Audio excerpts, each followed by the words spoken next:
dig into ordinals a little bit, talk about why they exist beyond inscriptions, what they can be used for, what the problems are in the space, and then hopefully we'll get to lots of questions, because if you are in the space, you probably still have questions like I do, and if you aren't in the space yet, you probably have even more questions, because you have to get to the point that we're all confused about already. With that in mind, kind of what is an ordinal? We'll start with the very high level view of this. You can imagine it kind of like a serialization of dollar bills, where we assign them a serial number on the paper itself. This allows us to potentially use this as a DID of sorts for either the allocation of data, arbitrary data storage using something like SegWit, or other means of things we'll get into here in a little bit on what you can build on top of that idea.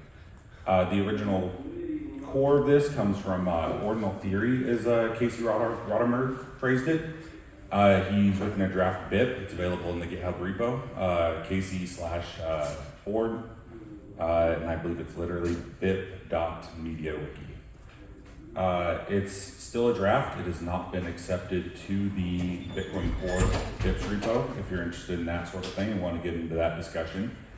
And he's also built a reference implementation, which is the Ord client itself. It's what the vast majority of users are still using for inscribing, as well as indexing the ordinals. Ordinal theory itself, I mentioned it very briefly there, is this idea of, it's a three-part process of understanding SAT origination as a concept, the idea that we understand that SATs they exist ahead of time, right? We understand that, but they also are not functionally usable until they exist in a Coinbase transaction. So to handle this, we can then assign them names, or in this case of Ordinal Theory, a number, any sort of unique identifier, UUID, etc., for those of you who are on the development side. And then tracking by a first in, first out protocol. This allows us to maintain that naming across any transactions into the future, assuming they're compliant with Bitcoin itself, and if they're not, they shouldn't be in a block, hopefully. If that happens, we have a much bigger problem, and I think we could all agree that would need to be fixed. The inscriptions are a data storage mechanism that's being used currently with this process. So now I mentioned we had serialization of the SATs to provide us a unique identifier. Inscriptions are a envelope, if you will, an op false into an op if, meaning the following block will never be executed, followed by a stream, ORD. This acts as our signal of sorts, says, hey, this is something to do with ORD.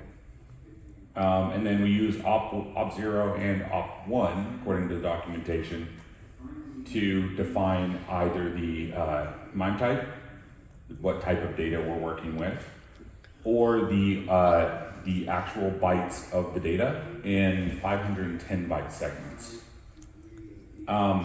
Important distinction for those of you who may not like ordinals and want a really easy slam dunk to stir up trouble. Op1 is not op1 currently in the Ord client. Feel free to raise that on Twitter. I would love to have that discussion publicly, because it'll lead to all sorts of improvements and further development. If you want to know more about that, we'll be going to questions here in a minute, and I'm happy to dig into that sort of fun edge case. Then why do we want this? Or I guess we can compare and contrast. Let's talk on positives and negatives of ordinals, because I know not everybody's on the same side, right? We don't all want this. So, negatives, it's going to attract the NFT ecosystem into Bitcoin. First positive is it's going to attract the NFT ecosystem into Bitcoin. And depending on where you stand, this is either one of the biggest negatives you could possibly have. If you're a more traditional Bitcoin is hard money, and only hard money and will never be anything but hard money, this is probably considered toxic to you. If you are the type of person that wants cryptography in everybody's hands and you think Bitcoin is currently the best blockchain in existence for that, then this is the best thing that could ever happen to you. It provides DIDs on Bitcoin. These, depending on your stance, how they're implemented, could be considered privacy undermining, making them a massive negative to some people. On the other hand, they would also allow you to have identity outside of your, meat space identity on the blockchain, which means that they might actually be privacy enhancing if implemented and used in the correct way. Again, the positives and negatives tend to be the exact same subject, just depending on where you approach it from in this very developing ecosystem. Finally, arbitrary data storage. This one's very controversial. Some of you will say, absolutely no, we will not put arbitrary bytes of data on Bitcoin. Others lean the other direction and say, this is one of the best things that could have ever happened. It's the op return war all over again, except that now we're discussing SegWit at a level that we didn't at the time that we implemented it. Maybe we made mistakes then, maybe we made the decision and just didn't think about it. But we made a decision and it led us to this moment where we now have arbitrary data storage. And we have to decide as a community, a culture, a tech platform, how we're going to handle that. Now, I don't know if anybody else was aware of this. I got told Thursday I was going to be here. So I prepped very little. If you guys would like to just jump into questions and we'll dig into this together in a collaborative manner. I'm happy to talk about anything to do with ordinals, the current state of Bitcoin, the current culture of Bitcoin. All of this is within the purview of how it relates to where we're going, where we're at, and how to make everything better for all of us, hopefully. Question. Yeah. So you mentioned about this journal or article that was not accepted into the Bitcoin core. Can you say more about that? Sure. So BIPs are like technical spec saying this does this. It doesn't mean that they will be implemented in Bitcoin Core, but it allows a centralized place for developers to look for how you would implement something. As Ordinal Theory is now used by a reasonable portion of the population of Bitcoin, you would expect that that BIP would be accepted, so that way we have a centralized source of truth on this. We can get into the problems with having a centralized source of truth in the BIP repo. That's a whole different can of worms. But to have a place that you say holds the way that we will interact with tech, and to then not put something that's being used, a meta protocol in there, feels wildly irresponsible to me. Okay, and are there implications? Let's say, a year passed, or 2 years passed, or 8 years passed, that still doesn't get, put into that, that centralized, protocol depository, if you will. Is there implications we should be aware of? So if anybody is a developer, they can always go find the unpublished BIP, or the unnumbered BIP, I should say.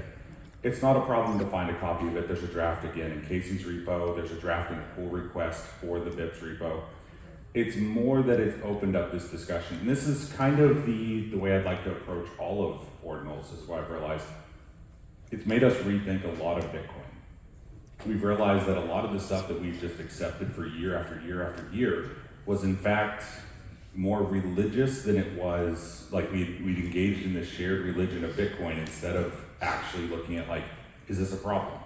And what I mean by this, we have accepted that there is a centralized repo controlled by 2 editors that decides what the protocol looks like. I don't know if anybody else is aware of this. Centralization, when you're trying to build a blockchain, is not an excellent look in any form. I understand also the need for this when you're talking about delivering technical specifications. But it's one of those, maybe as a community we need to rethink this and try to come up with a better solution. Is that a... Yeah, that makes sense. Yeah, thank you. Yeah, what's up? Yeah, so, but by that token, so to speak, you don't need anybody's approval to just make a wallet that says these UTXOs are numbered according to my asset, and all of the asset data lives in my wallet.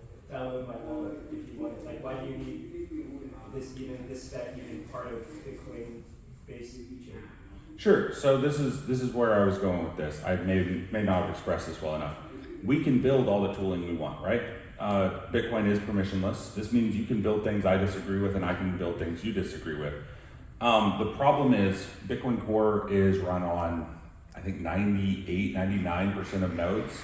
So we have a single source of software, and as such, this has given them a claim to a certain amount of, I don't know the correct way to phrase this that doesn't come across way more inflammatory than I mean it, but there's a certain level of trust associated with Bitcoin Core. Obviously, it's been around forever, so there's a reason for that. But at the same time, it's counter to decentralization to ever say this is the centralized source of technical specifications. It's not that you can't go build without it. You always should be able to, and hopefully, unless something goes drastically wrong in our ecosystem, we'll continue to be able to. It's that it's really awkward to have that in the first place and have that be, I've referenced it, to be very clear.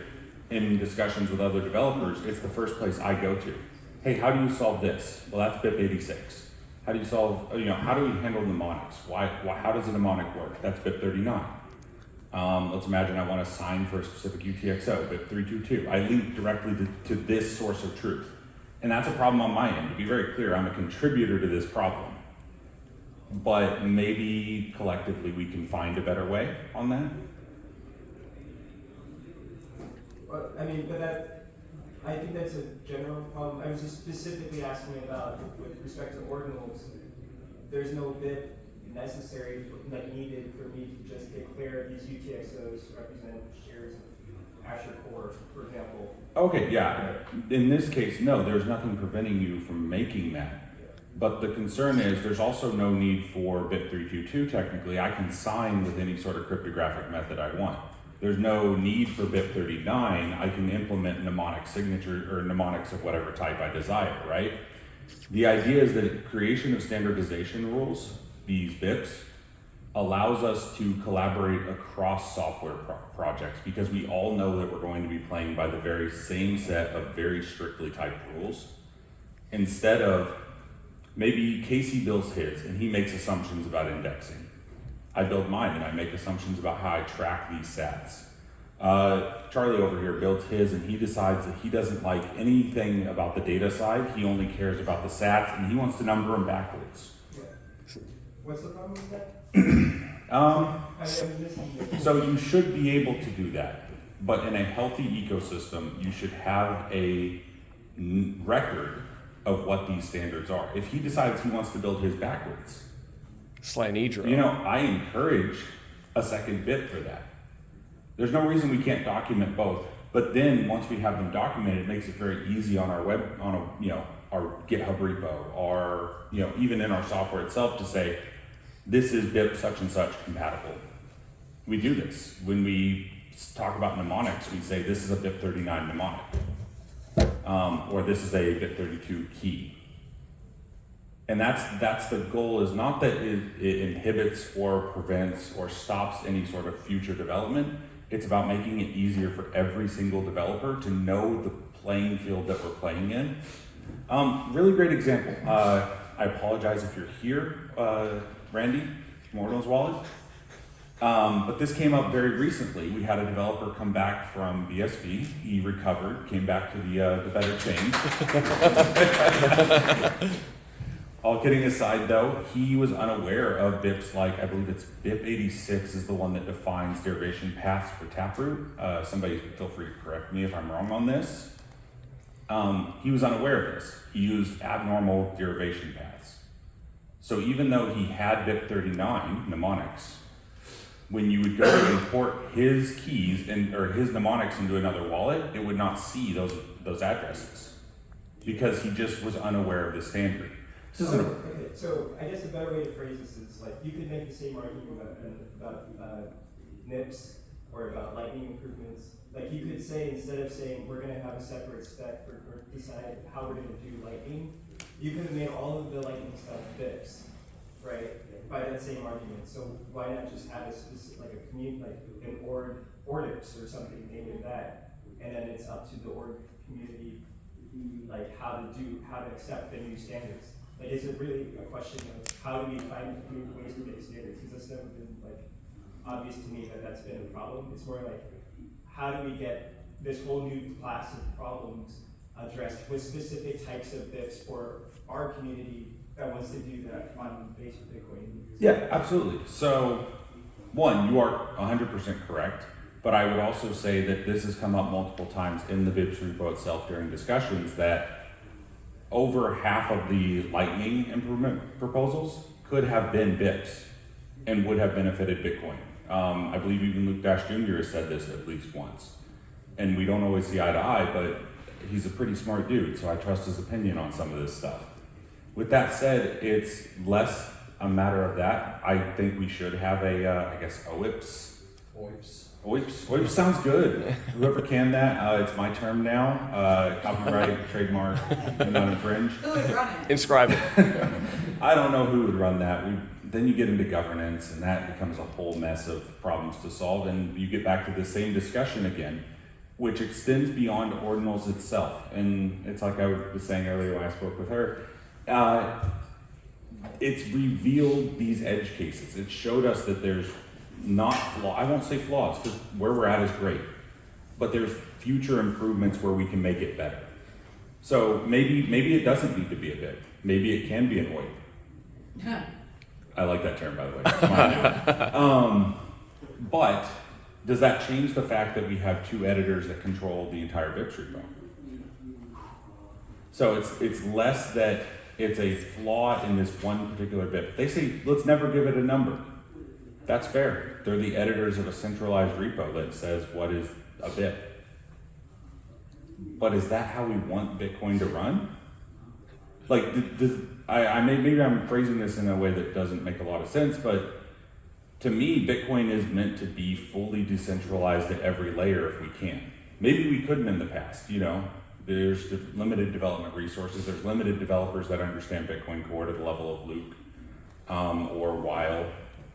Yeah, but that's exactly the issue. It's a matter of attention. That no matter, like, even if you had 10 people authorizing it, that it's time they spend away from focusing on chain stuff and not thinking about every type of permutation every type of numbering that people might come up with and addressing all of those. So it's not just like, that's what I mean, that like you already have a community of very passionate artists and creators. And it seems like they could start forming their own consensus on how to number their stuff.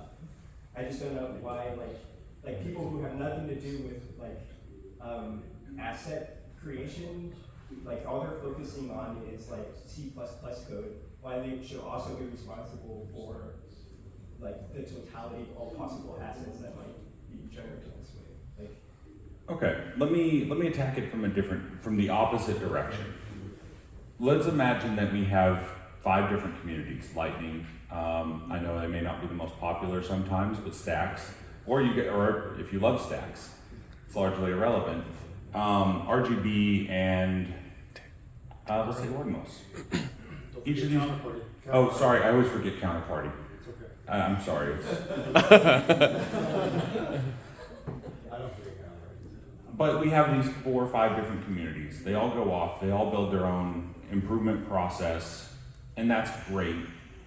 But do we really want to separate into sub-cliques within Bitcoin? Like, don't get me wrong. If you're a layer 1 maxi, you're a layer 1 maxi, but why would you not want to engage in that discussion across these gaps where we can share knowledge from each individual community?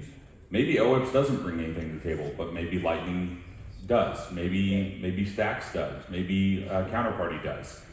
I think this segmentation is in itself a symptom of decentralization. but that's just now back to a social problem, not a governance problem.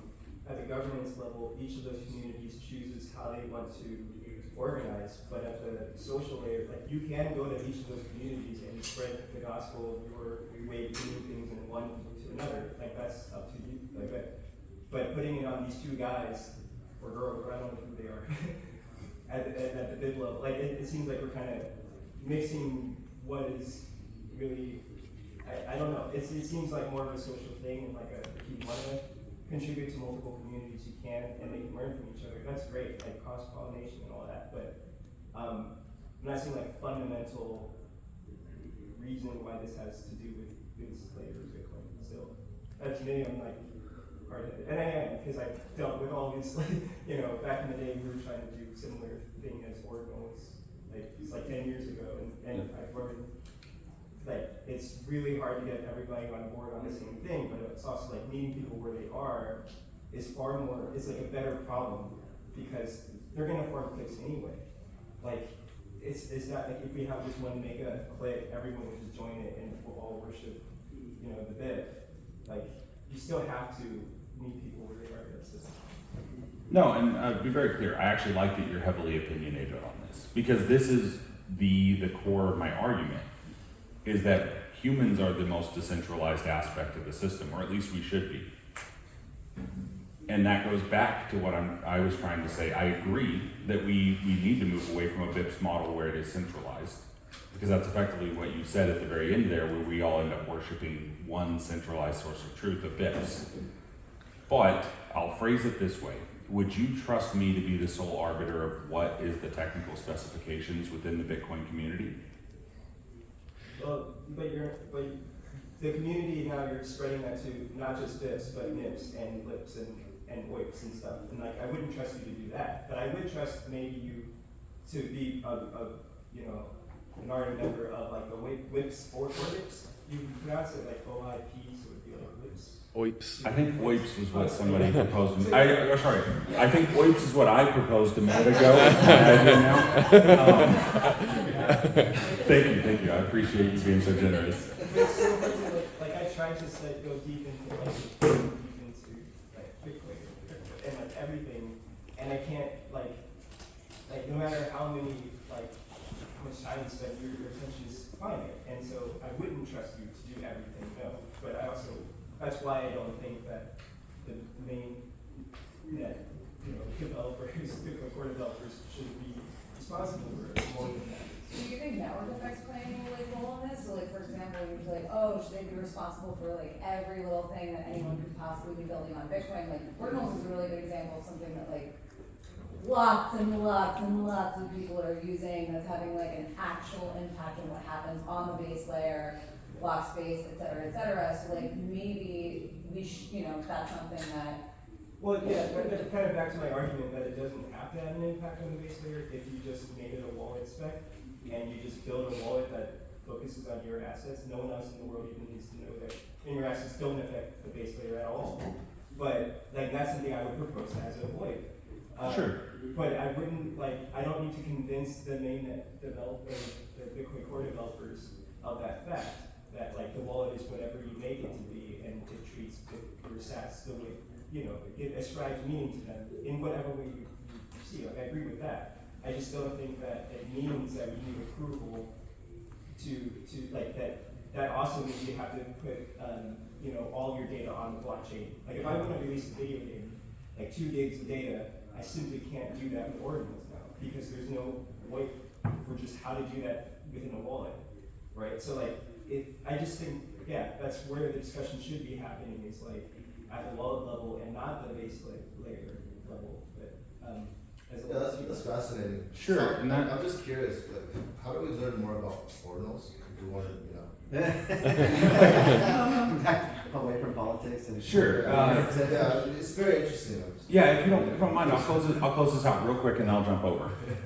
And this is going to be an endless discussion, to be very clear, because it does come down to a very core principle difference in that I think that any source of trust is inherently flawed, but there's also a practical application, which is what you're pursuing. The practical real world implementation is going to require trusting somebody somewhere. I'm an idealist to my core when it comes to this. I want a truly trustless world. And I know we can't get there with what we have right now. Maybe I don't know the solution even. But what we have right now I don't think gets us there, and I do appreciate having had this conversation. I'd love to have it more afterwards even. As for where people can find more information on Ordinals itself, there's docs.ordinals.com, there's Casey's repo, github.com/Casey /ord. Maybe it would be helpful, would you mind sharing a little bit about, how Ordinals turn into inscriptions and like what inscriptions are relative to Ordinal Theory? Sure, so inscriptions are a arbitrary data storage mechanism in witness data. I mean, they're not even inherently tied to Ordinals.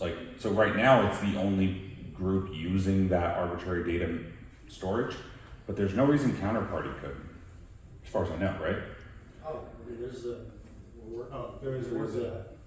Because inscriptions require 2 transactions, and counterparty is able to leverage like the op return 80 bytes, which is in one transaction much less than what would be possible with using the witness. So you would need the 2 transactions to do it within the scope of Taproot, but there's no reason you couldn't take that same script and embed it within a standard transaction, right? Also, To don't the you extent of my need understanding. don't you need ordinals in order to transact or trade inscriptions in order to move in They're order a to method, know they're, who they're owns- the method that is being used for it, but there's technically no reason you can't attach this data to any other arbitrary mechanism. How would you trade it though? Like, how would you like create property rights for an inscription without You ordinals? just So you're going to force me to argue in favor of other technologies. I love this, so let's do it. To be very clear ahead of time, I am not into counterparty, but I'm going to use them as my example. I create a counterparty asset that points to arbitrary data on chain. This is probably not that complex of a problem, considering that you can already embed arbitrary data within a counterparty description field. It seems simple to associate the 2 strongly. Given this, I actually gained some characteristics that inscriptions don't have currently. I gained the ability to subdivide them. Now I can literally take a single inscription and sell it as 1,000 separate ones. ERC 1157, right? 55. 55, sorry. I mean, we're doing. Would you need like an external protocol of some kind though in order to? Of course. Okay. Yeah. And that's also what Ord is, and that's what the future of, I think, Bitcoin is these, I believe, if you don't mind me stealing your phrase, Trevor, I believe it's been referred to as smart contracts as node software. Yeah, smart contracts implemented as node software, not as on-chain logic. Where we're avoiding undermining Bitcoin as much as possible, because that's what all of these have been doing. Lightning is effectively just a smart contract that runs concurrently with a node. Stacks is a little bit different. I'm not going to get into Stacks on that one, because it is a little more different than the other ones, but like Counterparty is software that runs concurrently with a full node. Ord is software that runs concurrently with a full node. I think the future is further development of this as an idea, hopefully we're maintaining the same cryptographic structure, so that way we can keep everything safe, secure, trustless. All these ideals that we love in this space, hopefully. So theoretically, inscriptions can use anything. Would you kind of give like a brief explanation of how ordinals ties with inscriptions specifically? Just like kind of what are the mechanics of ordinals and into inscriptions for folks who might not, who might just be completely new? Sure, and I did see your hand. I'll jump to you here in just a second. So the way Ordinals handles inscriptions is that you are strongly associating one of the serial numbers we brought up very early on when I walked in with that arbitrary data. The arbitrary data is a separate mechanism, and currently, being the only ones using it, Ordinals has a stranglehold on this new idea, this new market, if you will. And currently, you would need to make some changes to how those transactions are structured. As was raised, it's 2 transactions currently. But I think that's mostly a side effect of wanting to guarantee that you have specific sats at the start of the reveal transaction. Whereas if you didn't have that criteria, you might be able to forego a commit transaction. I would need to explore that further though. And the not original drafter of WEEPs. Sorry. What's up? I was saying, as not the original drafter of the idea of WEEPs, I saw your hand up a minute ago. Oh, that was me. Oh, sorry, hands blur together. Yeah. I'm blind. There's 2 hands, they blended together. Can we talk more about, you kind of hinted at some other applications for ordinals, like you said, DIDs. Can we talk a bit more about how that would work and maybe some more applications that might come down the line? Sure. So, there's actually in the NFT world already this concept of identity or NFTs as identity. If you would like a really good source on that, I actually recommend one of the CryptoPunks. He uses it as a pseudonym, Punk6529. I know recommending to follow an NFT or in the Bitcoin space is probably not the best idea, but he explores the idea of identity as pseudonymous assets And this enables that because we are taking one of the many different options in terms of tracking the way sats flow and using that to create identity in multiple forms. First of all, identity at the sat level. Each sat has a unique identifier. Also, identity as a flow of agreed upon sats, or an agreed upon method of tracking that flow. And what I mean by this is, I'm gonna use NFTs because it's a little bit easier to explain. Same concept applies if you come down to a transaction level on the fungible Bitcoin level. If I own 3 NFTs and I try to move them to a new place, you will still know who I am because I moved those 3 NFTs there. The difference is when we talk about fungible assets like Bitcoin, if I move my Bitcoin around randomly, you should, in theory, not know who I am. But let's imagine that I wanted to create a strong correlation between 2 identities or 2 private keys that I control to avoid identity in this term. I could then purposefully move sats from one to the other in a predetermined way, much like signing for a UTXO with BIP322 would accomplish the same thing, but it enables ways of handling identity on chain that are new and in addition to the existing options. How they'll be applied, I'm honestly not sure. I'm very excited to see what people come up with. I don't engage in things like roll-ups. I know they're coming though, because give people identity, and that's one of the first things they'll try to build out. As well as, I believe, in the most recent hackathon that was put on by the BTC Frontier Fund, or it might not have been the Frontier Fund. Startup Lab. They actually had one of the projects there that was exploring using them directly as decentralized identities for people, where you would actually strongly associate yourself with a SAT. That gets into privacy concerns. I believe that's section 10 of the Bitcoin white paper, off the top of my head. I'm not a huge proponent of breaking identity to the real world. On chain we can choose to undermine identity to a certain extent voluntarily. I'm not sure if I agree with associating the real world though to those DIDs. So how do you, so I get that your identity is, you're proving that you're the owner of a certain NFT or asset associated with a SAT. How do you then link that elsewhere? Thank you. How do you link that elsewhere to if I want to be interacting online or in a certain community, how do I, am I signing with my private key? So you would use, we'll use an excellent example.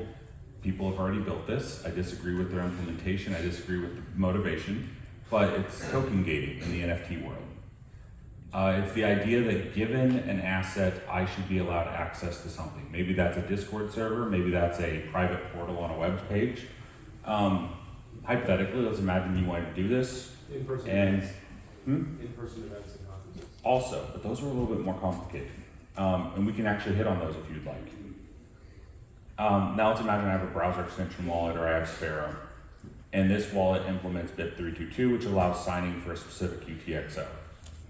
I can now sign for ownership of that UTXO. The site has its own index of UTXO to SAT numbers.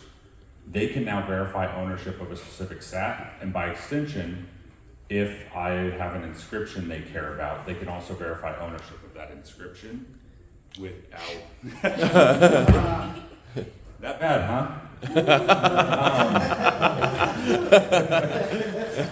You're done. Understandable. I did say the word NFT more than twice.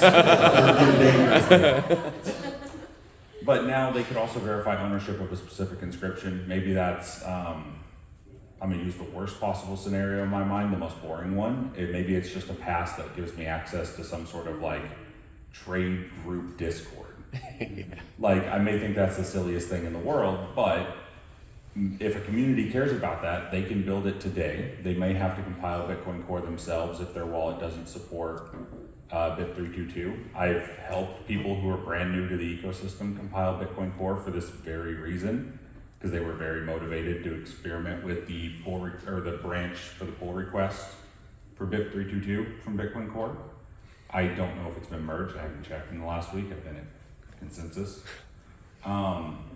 But yeah, there's ways to verify in a cryptographically secure way without giving up your private key. Because you should never give up your private key. Like that's just, common sense.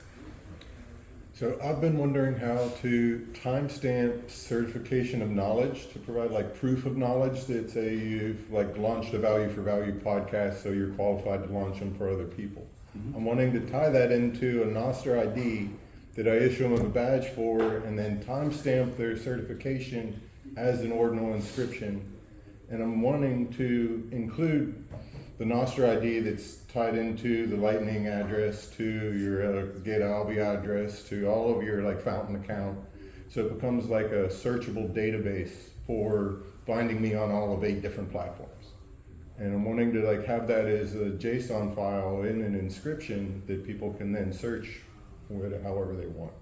Yeah, and tying this into an NFC badge, NFC tag is part of how I want to like make it like for everybody here. If we had these, we'd get proof of attendance physically in the room for this particular course. Like that becomes valuable for like down the line, showing where we were here then, sort of. So there's more than one part to what you just said. I'm going to try to hold them all in my very limited memory while I work through each other. First of all, the JSON part, we can inscribe any arbitrary data. JSON is very simple for this. You could also use some sort of protocol buffer if you really wanted to compress that data for optimal usage of the blockchain. I'm a strong proponent of this, but some people think JSON is acceptable. Inputs get kind of long. That's true. You can inscript with the SVG and XML to do your purpose too. I mean, there's a lot. If you wanted a visual badge, yeah, you could do both. Have all of the JSON data in there. Have a visual that looks nice and has like their pseudonym on it. And then as for being able to make a physical badge of it, I'm good friends with one of the guys over at CoinKite. Absolutely love them. They have a SATS card. There's no reason you couldn't then load these inscriptions since they're tied to real fungible Bitcoin. It would effectively be at the door. You're paying people Bitcoin for coming in the door. You're paying them, dust limit. And in exchange, they inside that dust limit have an inscription that's their badge. It would not be unfeasible with this technology. Oh, sorry. Quick, real quick. So I'm sure you were at the beginning. If you had your slides, you would introduce yourself. Can you just tell How are you here, Si? Yeah. So I am a software engineer who just happened to fall into inscriptions very early on, and I had a lot of free time at the point. I had just left a previous role about a couple months before that, and I'm like, this interests me, and like all good developers, that meant that I looked at it 12 to 16 hours a day for the last 3 months, and I'm slowly losing my mind. But no, it's been excellent. Like, it was this opportunity to really engage with what I think is, even if ordinals, I believe that they're a future that we're going to explore, and I think it'll be changing. Even if they're not, I think the impacts to Bitcoin itself, by encouraging these more robust conversations, is going to be game-changing in terms of how we can go forward as a community and as a culture around Bitcoin. Awesome. And your name? My name is, sorry, I'm so used to being online. I'm Psifour online, and then I'm Brandon Conley if you ever wanted to look at a LinkedIn for whatever reason. I don't know why anybody looks at those anymore. Thank you. We all live on Twitter and Nostr, right? Yeah. And no, I can't rattle off a Nostr public key. Whoever thought that was the best way to introduce people needs to rethink user experience a little bit. I believe you had yours up? So I don't understand the controversy with the DID, and because I mean that's how we try to stand out, and he's trying to implement something that will tie in that and so forth. Is there an argument there, or did I miss something? The DID is actually relatively unopposed. For the most part, that's the more accepted part of this. The arbitrary data storage and witness data is effectively a rehashing of the op return wars. Loading the chain. Exactly, and that's something that is a legitimate discussion to have, but then there's how do you store data, and this gets into the op return wars, this gets into drive chain again. And I think part of that is that we didn't solve those in the best possible way. So that being said, since we've done inscriptions, we're already at a million plus, right? So, 2 million. 2.2 million. What? Holy crap. Okay, so we started at 500 something gigabytes, and we're at 600, right? So we've gotten some bloated. But I mean, if you look at BNB or if you look at other chains, they're almost at a terabyte. So if we can't do, like you said, and originally, if it doesn't bring up the argument of how to do data offset and try to I've always thought this about I was like, oh my God, we're gonna get bigger and bigger and bigger, and it's gonna get harder and harder to manage a node and so forth. This discussion's really never really taken part within Bitcoin because we've been so kind of conservative with it, right? And now we're implementing something that is no longer conservative with the fact of bloating. So, I mean, I guess this is gonna force the argument of they don't have a choice. The engineers are gonna have to figure out how to do something with that extra data. Yeah, I'm going to play devil's advocate on this one, just because I feel like it'll help the discussion and the knowledge around it. One, Bitcoin has an upper limit for how much it can grow every year. 144 blocks per day, roughly, times 365 days, times 4 megabytes. It's roughly 216 gigabytes. 210. 210. Thank you. So with this in mind, we will never catch up in the storage capacity needs of something like Ethereum, which is multiple terabytes currently for an archival node, whereas you can have the full Bitcoin node and a whole bunch of extras in under 700 easily. So I think there's protections already in place to prevent this from becoming a problem. And then we get into the block space discussion of, okay, so if the storage isn't going to become a major issue, I mean, we're talking relatively cheaply, you can buy a 1 terabyte drive now. The prices are in free fall effectively. Then the question becomes block space. But block space has already been severely underpriced for the last 2 years. I mean, the fact that I was making inscriptions at 1 sat per vbyte, that should never be a thing. In my mind, that was a problem. And I'm good friends with some miners in the space. Yeah. I'm good friends with some miners in the space, and I mean, the discussion comes up all the time. How are we going to handle this going forward as subsidies continue to be halved? Eventually, a fee market must develop. I think increasing the demand for that block space is the primary motivation. I believe it was even the primary motivation of Casey. And isn't that good for the economy, for the economy of Bitcoin? I mean, in essence, you're making the space more valuable. Because if you say, like you say, you have upper limits anyway. So at that point, what we're doing is just creating a new economy for Bitcoin that was going to basically value that block space even more than what it was valued to before. I mean. Yeah, I would say, like, I've tweeted with Luke about this and, like, watched his presentation on it, and the issue is not how big is the size of the blockchain. The issue is, what is the initial download time that takes, and how long does it take on the first sync, as a user experience perspective. And I had this discussion actually yesterday with a developer, and it basically, the conclusion was, just like everything else in Bitcoin, we'd accepted where we were. There's no reason we couldn't have implemented some form of lazy loading, years ago. Maintain the current state, verify headers to get you to the current state, and then backwards propagate the chain by doing IBD in reverse effectively. And it also kind of comes down to trade-offs, right? It's like, okay, so it takes longer to sync your node, but also now we have a security budget in 30 years, so that's cool. It just feels like if there are going to be trade-offs, you have to think about what you're giving up. Exactly. I understand a big problem can actually be several separate smaller problems, and so you want to focus on the smaller problem and discuss how to work on that, rather than if we're all talking about the blockchain's too big. Well, what does that mean? That means it takes longer to download. Does it mean we can't fit it on a hard drive? That's probably not the problem, right? So that is a concern though. Because of the goal being decentralization, we want as many people as possible to be able to install and run a full node.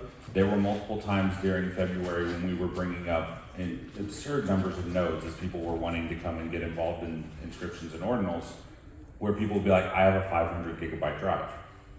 It's easy enough to fix. I had multiple people who were like, oh, I need a 1 terabyte drive, like Amazon.com. You know, maybe not the best way to handle it, but I appreciated that people were that motivated. So the storage is a concern, but I do agree, more importantly, that all of these are smaller problems that we group together under one flag so that way we can fight religious battles over. Op return wars are a great example. Instead of discussing how do we want to handle arbitrary data storage in a very raw, direct manner, we wrapped it up in, are you for or against op return? And that when you make it that battle, that's not a discussion that's going to be productive. It's going to result in one of two extreme decisions that may not meet the needs of everybody. I do apologize. I have a memory of a goldfish. I saw another hand in this. Yeah. So I just want to get your context in some of the activity growth numbers. So this is probably not super accurate, but relatively close from Leonidas's tracker on Dune Analytics. So we had the first view around December 14th inscriptions. We got 2 million by April 8th. Today's April 29th. We're at 2.2 million. 2.25 million inscriptions. 202 Bitcoin paid in fees to date, which is roughly 6 million USD. So we already had the discussion about the blockchain size, which is one of the pieces I wanted to touch on. But what are your thoughts on this unbelievable growth? If you put on one side number of inscriptions and on the other fees paid over time, you basically have on both sides of the screen a triple hockey stick graph. So total exponential. Yeah, so there's been, the hockey sticks are explainable by different moments in this narrative that's developed. Whether that's the rush to 1 million. Everybody got excited. They wanted 1 million inscriptions. And that was a fun moment. I mean, it did make for a really enjoyable week of just people being ridiculous. And you're correct, we've spent absurd amounts on fees. What the fees don't show you, though, is how much we attach postage, in quotes, to the end of each of the inscriptions by default, as much as 10,000 sats just tacked onto the end. Not all of these 2 million have this, but if even a quarter of them do, that's 500,000 times 10,000 sats. That becomes a meaningful amount of locked up liquidity in terms of DeFi. Can you explain the postage? Yeah, it's the idea that we don't want people to have to use a different UTXO to pay when moving an inscription. Because it's associated with a SAT, you have to actually make a Bitcoin transaction to transfer it. So if you attach enough additional sats on the end of that one sat that you care about, you can then say, I'm going to send it to Charlie. I can just send it as a one input, one output transaction with no need to be let me get this other UTXO. Now it's a 2 input, it's now a 2 input, 2 output because I have a change address probably coming back to me. And it just gets messy, it wastes fees, it wastes block space. It's easier just to have that padding on there. So it's another 50 BTC if you assume a 10,000 sat average on 500,000 of them. So it would be 252 BTC paid in fees if you included that estimate. If you include the dust, Wow, yeah, so he's locking up basically a lockup. Yeah. Yeah, and most of the most of the automated ones that I've done through a service where they're doing all the work for you and you're just paying a lightning invoice, they're always doing 10, 20,000 posted. Some of them change it. Now they're trying to get competitive, so they're changing that to 500 or 600 sats. And you can do that through the Ordinal with the flag on the software. But they are competing, so they're one service over another service. If this one costs you $10 and another one still the same 3 sats per VV, then you can look. A non-trained person would say, "Oh, this one's $10 and this one's $12." Yeah. And what they're doing is just making that postage less. And to kind of lean into the statistical side, where you were talking about the growth over time, a large part of this has also been motivated by what some people are referring to as BRC20. In my opinion, we are going to get real opinionated real quick here. We are not going to attribute the 2 million inscriptions that have been to date inscribed to BRC20. I'm going to attribute 1.2 million of them almost. Yeah. It's the Which majority. is a problem in my mind, and because I think that the protocol is technically flawed. But the other side of this is it's shown that there's people who want this particular form of asset. I may think it's deeply flawed technically. I may think it's deeply flawed from a financial standpoint. And I may even think that it has bad social and network effects. So you think half of the inscriptions to date are BRC 20? Oh, yeah, we know. I believe the last metric I saw, yes. It's over 1.2 half. million, yeah. Yeah, it's ridiculous, yeah. What is BRC 20? Yeah, sorry, I was going to get to that before we derailed into that. So basically, you may have remembered earlier I made a comment about I'm not a huge fan of JSON. Somebody said, hey, let's take these calls to an ERC 20 contract on Ethereum and let's encode them as a JSON block, just blob, and let's inscribe those.